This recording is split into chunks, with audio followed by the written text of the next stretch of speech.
Hello everyone, we are from Group Harmony, and this video is going to present about the demography change and household structure in a selected community in Kampong Sikog, Palawan, Sarawak. Now let us start the presentation.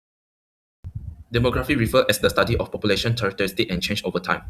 Demographic factors such as fertility, mortality, migration, and dependency ratio influence the household structure, economic activities, and community development. This study focused on Kampong Sikong at Palawan, Sarawak. The primary data were collected through questionnaire survey, which involved 10 households and supported by secondary data from the Department of Statistics Malaysia. Therefore, the study aims to analyze population structure, household characteristic, migration patterns, and dependency ratio in Kampong Sikong. Kampong Siong is the selected study area for in this assignment. This kampong is located in Padawan Sub-District under Kuching District, Kuching Division.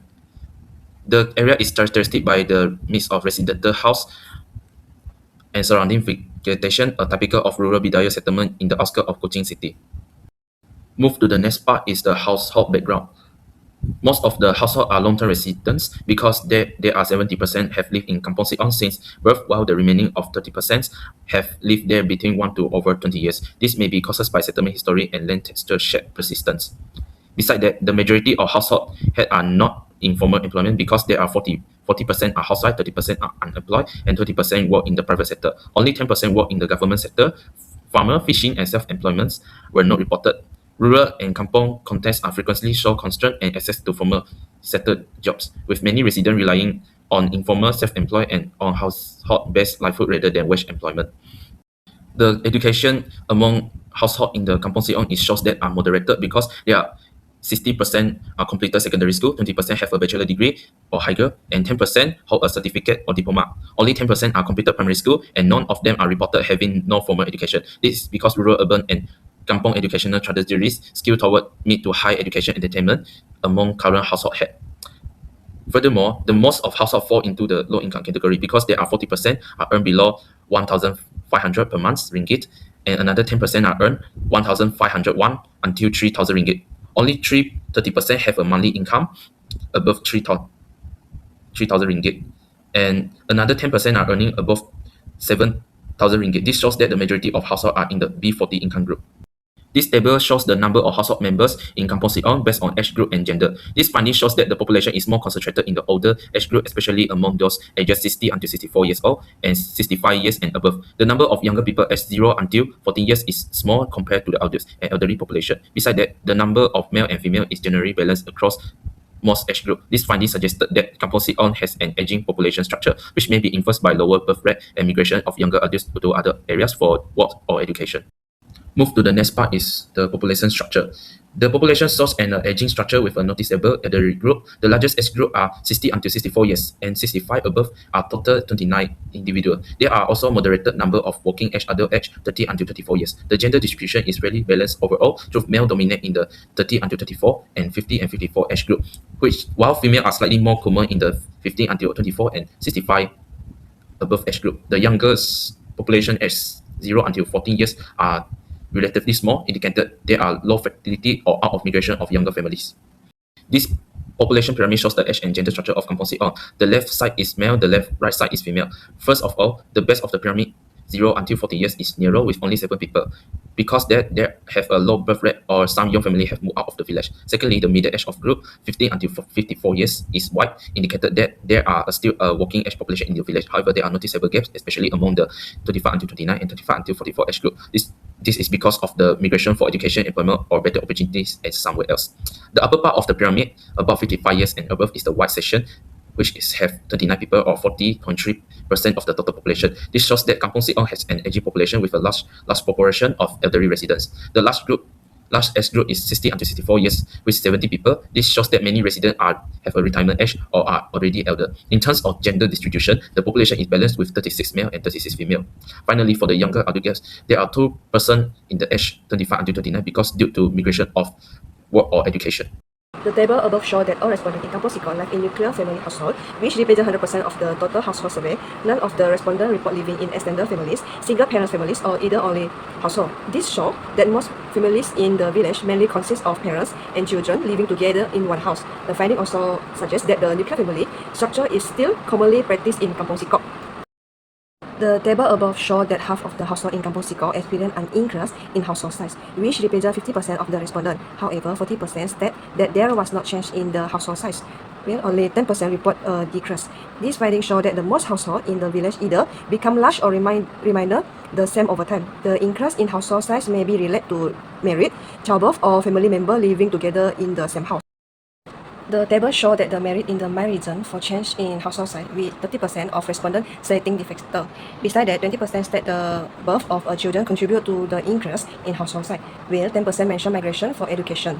However, 40% of the respondents report no change in their household. In short, the findings show that the family-related factors such as marriage and childbirth play an important role in shaping household structure in Kampong Sikok. Mortality patterns. Based on the mortality patterns finding, only 20% of respondents reported a household member passing away within the age group of 15 to 64 years old, while 80% of respondents indicated that the question was not related to their household. This suggests that the occurrence among the survey household were relatively low. In terms of the main cause of death, 10% of respondents reported disease and another 10% reported accidents as the cause of death.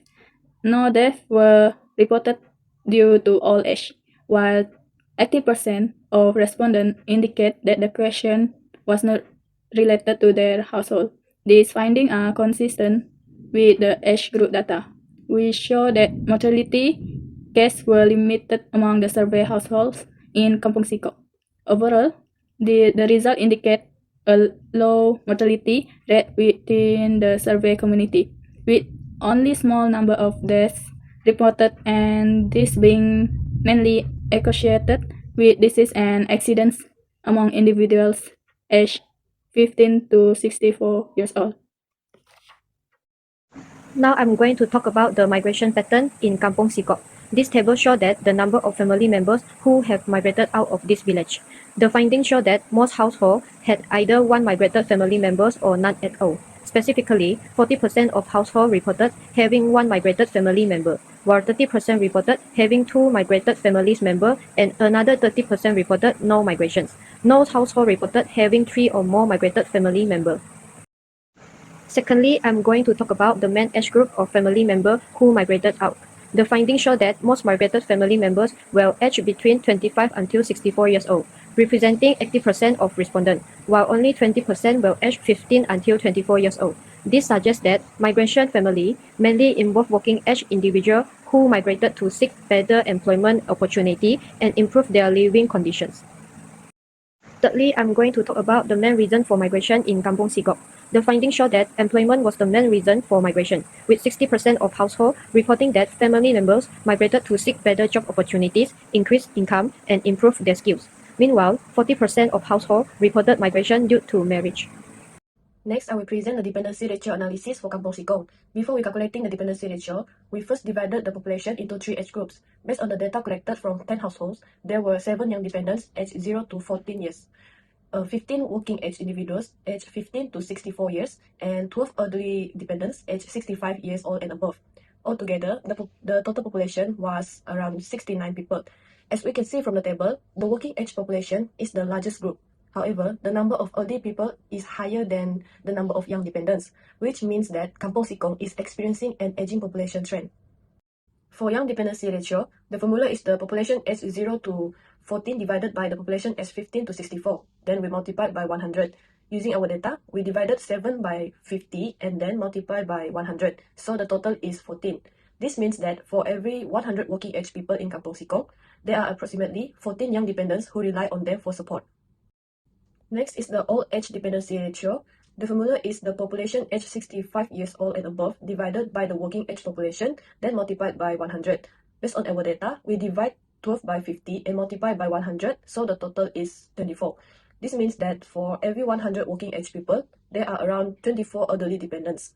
The last calculation is the total dependency ratio. The formula is the total number of dependents, which includes both young dependents and elderly dependents, divided by the working age population, then multiplied by 100. Using our data, we add 7 young dependents and 12 elderly dependents, giving a total of 19 dependents.